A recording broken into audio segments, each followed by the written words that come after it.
Good morning students.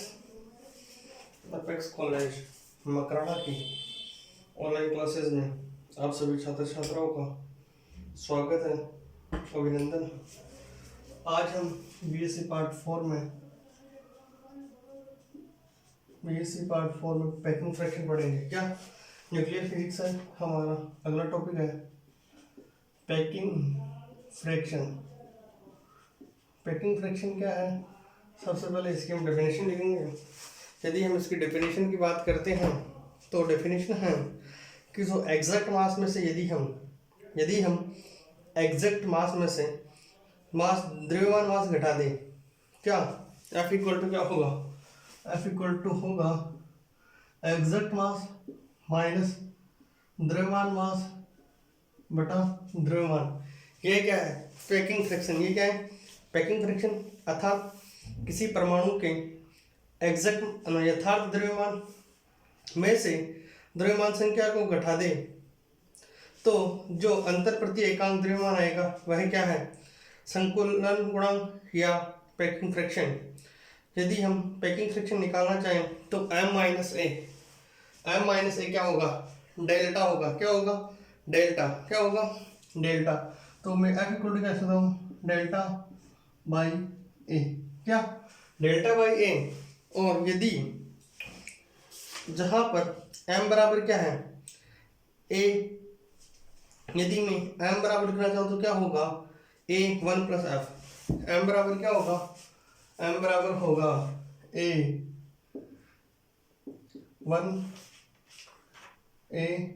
1 plus f। क्या? m बराबर a 1 plus f होगा। ठीक है। यदि हम किसी एग्जाम्पल की सहायता से करना चाहें तो हम देखते हैं कि जो लिथियम है, लिथियम कितने नंबर पे आता है? 3 नंबर पे। उसका एटॉमिक मास अर्थात द्रव्यमान संख्या कितनी है? 7। कितनी? 7। और जो उसका एग्जैक्ट मास है वो कितना है? 7.011। तो क्या होगा? 7.011 माइनस 7/7 जो आएगा वह आपका पैकिंग फ्रैक्शन होगा। हमारा अगला छोटा सा टॉपिक है variation of binding energy with mass.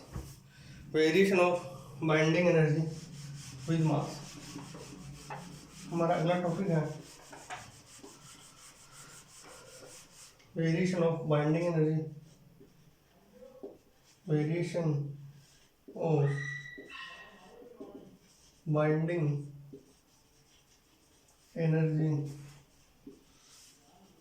With mass. अर्थात जो बाइंडिंग एनर्जी में और मास में जो रिलेशन क्या है, यदि हम किसी नाभिक की बंधन ऊर्जा अर्थात बाइंडिंग एनर्जी को भी मानते हैं और इस नाभिक के द्रव्यमान संख्या क्या होती है, जो यदि बाइंडिंग एनर्जी क्या माने? बी। बाइंडिंग एनर्जी बी है और द्रव्यमान संख्या क्या? द्रव्यमान संख्या यदि ए है तो बी बार क्या होगा? बी बार होगा बी बाई ए। क्या होगा? बी बार बाई ए। अर्थात उस नाभिक के न्यूक्लियन की विशिष्ट ऊर्जा है वह क्या होगी? औसत बंधन ऊर्जा होगी। यदि उदाहरण के लिए हीलियम में जो बाइंडिंग एनर्जी कितनी होती है? 28.28 मेगा इलेक्ट्रॉन वोल्ट। यदि हम उसमें 4 का डिवाइड करेंगे, क्यों? क्योंकि HCl हीलियम में जो प्रोटॉन न्यूक्लियन है वो कितने आएंगे? 7.07 पर न्यूक्लियन। यदि हम इसकी स्टेबिलिटी की बात करें तो किसी नाभिक की न्यूक्लियन की विशिष्ट बाइंडिंग एनर्जी का मान जितना अधिक होगा उसका स्थायित्व उतना ही अधिक होगा। हमारे पास एक कंक्लूजन निकल के आता है कि किसी भी न्यूक्लियन के लिए उसकी बाइंडिंग एनर्जी जितनी ज़्यादा होगी, स्पेसिफिक बाइंडिंग एनर्जी जितनी ज़्यादा होगी, उसकी स्टेबिलिटी और स्थायित्व उतना ही क्या होगा? ज़्यादा होगा। अर्थात स्थायित्व किस पर डिपेंड करता है? डायरेक्टली बाइंडिंग एनर्जी पर। किस पर? बाइंडिंग एनर्जी पर।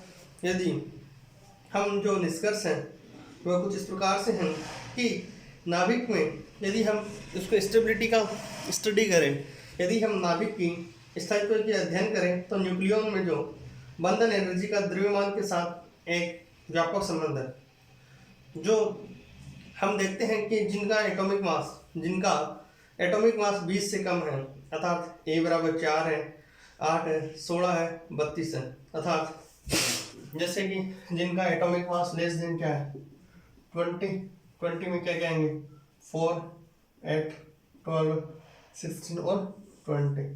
जो इस प्रकार से हैं, हमें पता है हीलियम, पहले क्या आएगा हीलियम, बोरॉन, एक इसका है हीलियम, Li, Be, ठीक है, बेरिलियम, कार्बन, ऑक्सीजन, 20 किसका है, जैसे कि हम नियोन है, नियोन का कितना है 20। तो इनके लिए यदि हम B/A का मान क्या होगा, अपने पास वाले जो इनका B/A का मान जो इनके पास वाले एटम होंगे उनसे क्या होगा ज्यादा आएगा, अर्थात Z क्या हो सम हो तो Nb क्या होगा, N बराबर क्या होगा Z होगा। अर्थात जैसे जैसे नाभिक में अल्फा कण का क्या होता है संगठन, वह समूह में क्या बनते जाते हैं। अगला कंक्लूजन इसके लिए यदि हम निकालें तो B/A से पहले B/A वक्र जो हमने B/A वक्र देखा है, B/A कर्व में है कि A बराबर 2 से A बराबर 20 किसका है नियोन का, किसका 20 नियोन का है। यदि हम 2 से 20 की ओर जाते हैं, यदि हम 2 से 20 की ओर जाते हैं तो जो ऊपर जो ग्राफ है उसमें क्या होता है तेजी से वृद्धि होती है, क्या होती है तेजी से वृद्धि। और जब हम 56 पे आते हैं तो वहां पर क्या होती है सर्वाधिक वृद्धि, अर्थात सर्वाधिक वृद्धि किसके लिए होगी, सर्वाधिक वृद्धि होगी आयरन के लिए। सर्वाधिक वृद्धि किसके लिए होगी, सर्वाधिक वृद्धि होगी आपके फेरम के लिए, किसके फेरम के लिए। अर्थात हमें पता है कि जो सर्वाधिक वृद्धि है वह आयरन के लिए है। और तो सबसे अधिक स्थायी नाभिक किसका होगा, सबसे अधिक स्थायी नाभिक, सर्वाधिक स्थायी नाभिक किसका होगा आयरन का। से मेटल को जानने का सबसे अच्छा तरीका है कि जिसके अंत में यदि यूएम आ रहा हो, क्या यूएम, तो लगभग वो मेटल ही होगा, जैसे फेरम, एल्यूमिनियम, ऑरम, प्लेटिनम, ये क्या है मेटल को पहचानने का अच्छा तरीका क्या है, जिसके पीछे लास्ट में यूएम आए, क्या यूएम, क्या है यूएम, वो क्या होगा मेटल होगा। कैसे एल्यूमिनियम, फेरम, प्लेटिनम, अर्जेंटम, हाइड्रोजियम, सोडियम, केवल लिथियम को छोड़ के, किसको लिथियम को छोड़ के। यदि मैं इसका थर्ड देखूं, यदि ए का मान 56 से ज्यादा हो, यदि ए का मान क्या हो 56 से ज्यादा होगा तो नाभिक के लिए बी क्या होगा, धीरे धीरे क्या होगा मोनोटोनिकली क्या हो जाएगा, कम होना शुरू हो जाएगा। यदि में ए ग्रेटर देन 60 के लिए B/A क्या होगा, लगभग 8 के बराबर होगा, किसके बराबर होगा 8 के बराबर।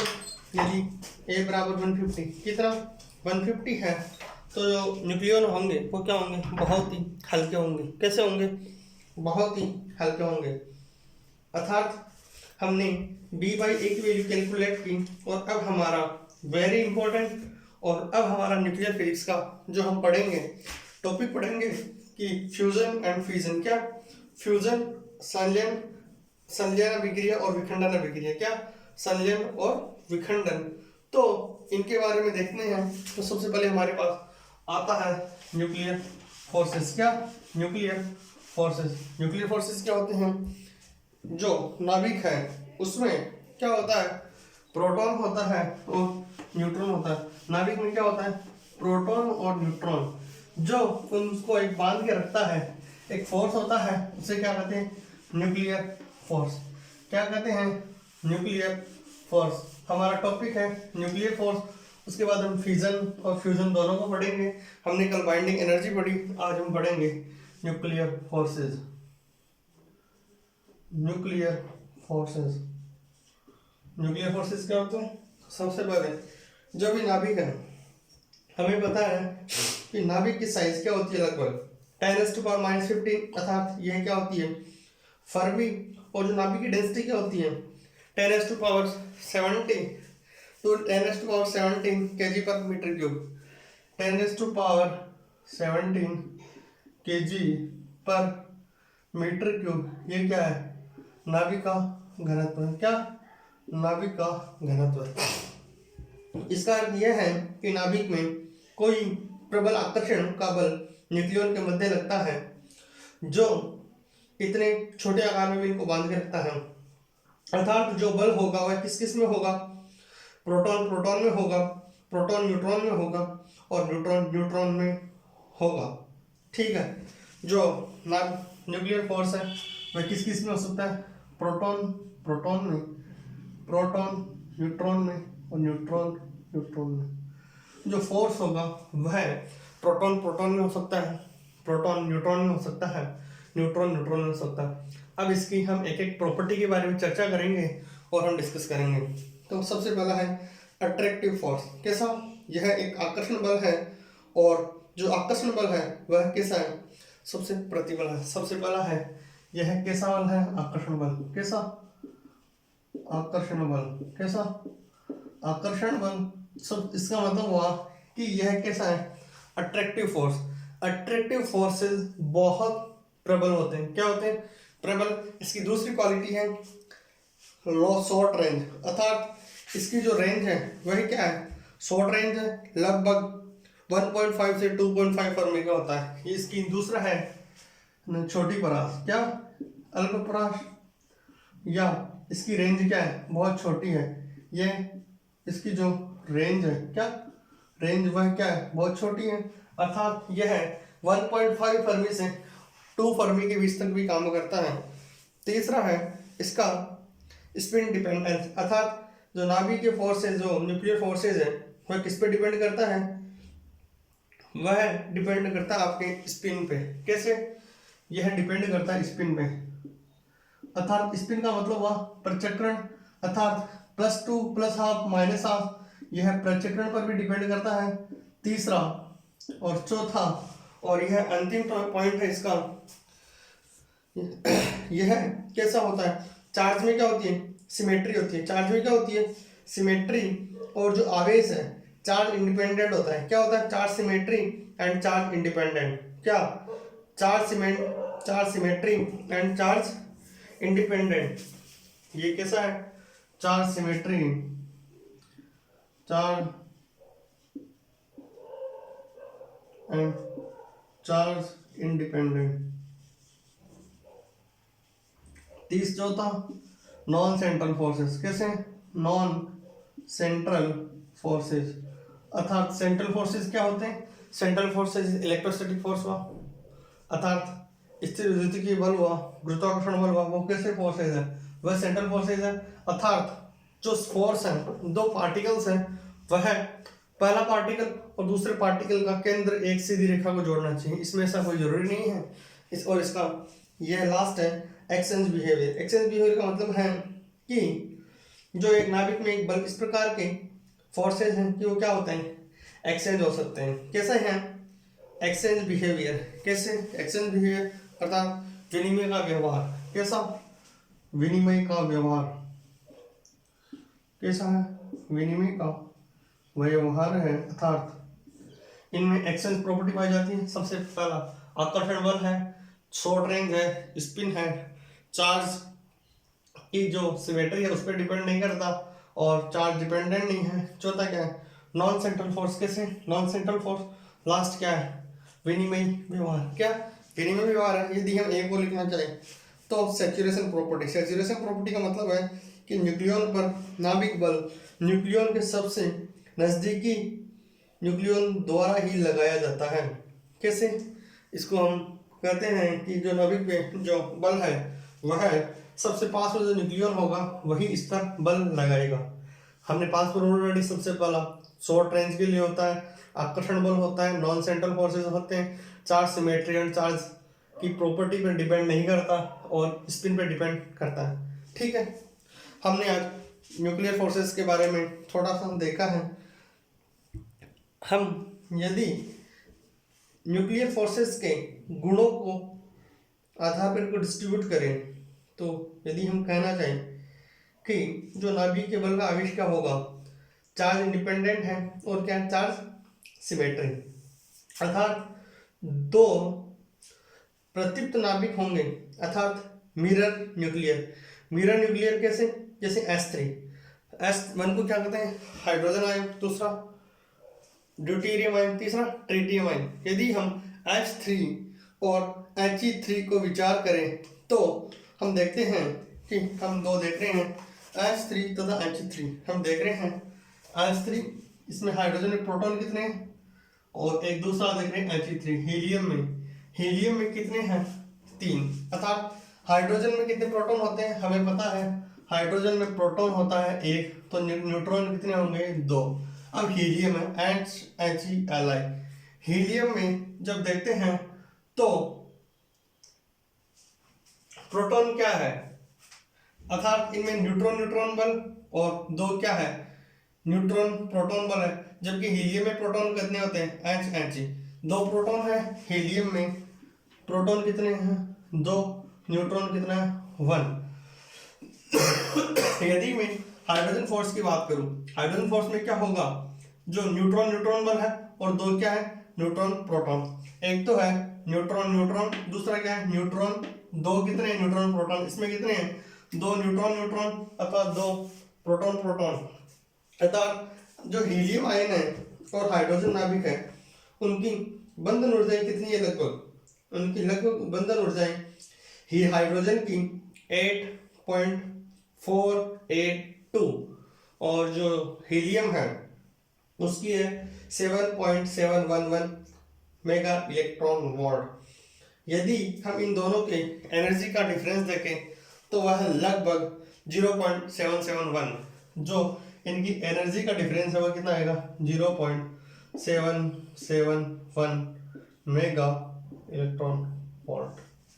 ठीक है, हम आगे बढ़ते हैं तो हम देखते हैं कि जो S3 है में उपस्थित जो नाइट्रोजन बल है, और जो हीलियम 3 He में क्या है, प्रोटॉन बल लगभग क्या है, एक समान है, अर्थात बंधन ऊर्जाओं का जो डिफरेंस है वह क्या है, बहुत कम है, और वह कैसा है, कूलाम प्रतिकर्षण, कैसा, कूलाम प्रतिकर्षण, अर्थात कूलाम का रिपल्सिव फोर्स, कैसा, रिपल्सिव फोर्सेस हैं। यदि जो फोर्सेस रिपल्सिव टाइप के हैं तो उनमें हम कह सकते हैं कि जो He3 को यदि हम एक त्रिज्या का चार्ज स्फीयर मान लें, अर्थात He3 को हम एक आवेशित गोला मान लें, यदि He3 को एक आवेशित गोला मान लें तो इसकी कूलाम ऊर्जा कितनी होगी, यदि हम H इक्वल टू क्या होता है, K Q1 Q2 upon R square, H equal to क्या होता है, K Q1 Q2 upon R square. यदि मैं He3 के लिए कूलाम एनर्जी निकालना चाहूँ तो क्या होगा, 6/5 क्या 6/5 1 upon 4 pi epsilon naught into e square by r, क्या into e square by r, very important. Similar क्या होता है, जो F क्या होता है, K Q1 Q2 upon R square, E equal to क्या होता है, K Q1 Q2 by R, F equal to क्या होगा, K Q1 Q2 upon R। ठीक है, ये क्या है, उसकी एनर्जी है। यदि इस कूलाम एनर्जी को मैं 0.771 मिलीट्रॉन में रखने पर हम देखते हैं R कितना आता है, 2.24 इंटू 2.25। यदि हम इससे जो एनर्जी की वैल्यू रखते हैं तो हमारे पास जो R की वैल्यू आती है वह R की आती है 2.24 फर्मी, अर्थात 2.24 इंटू 10⁻⁻15 मीटर। यदि जो कि नाभिक के आकार की कोटि की है, अतः जो हमारे पास कंक्लूजन है वह यह है कि न्यूट्रॉन तथा प्रोटॉन नाभिकीय बल क्या है, एक समान है। और जैसे कि हम देखते हैं He3 और S3 है, जो नाभिकीय बंधन ऊर्जाओं का अंतर किसके कारण आता है, कूलाम प्रतिकर्षण बल के कारण। किसके कारण, कूलाम प्रतिकर्षण बल के कारण। यदि हम आइसोबारिक समबारिक जिनका एटॉमिक मास क्या हो, एक होते हैं आइसोबारिक, एक तो होते हैं आपके आइसोटोप, एक होते हैं आइसोबार। आइसोटोप क्या होते हैं, जिनमें प्रोटॉन सेम होते हैं और न्यूट्रॉन डिफरेंट होते हैं। एक होते हैं आइसोबार, एक होते हैं आइसोकोर। यदि मैं आइसोबार की बात करूं, किसकी, आइसोबार की, तो उनमें क्या होते हैं, न्यूट्रॉन सेम होते हैं। क्या होते हैं, न्यूट्रॉन सेम होते हैं और प्रोटॉन डिफरेंट हो सकते हैं। हम इस क्लास को कल कंटिन्यू करेंगे। मैं आप सभी छात्र छात्राओं का एपेक्स कॉलेज मकराना परिवार की तरफ से बहुत बहुत आभार ज्ञापित करता हूँ। और and again thank you so much.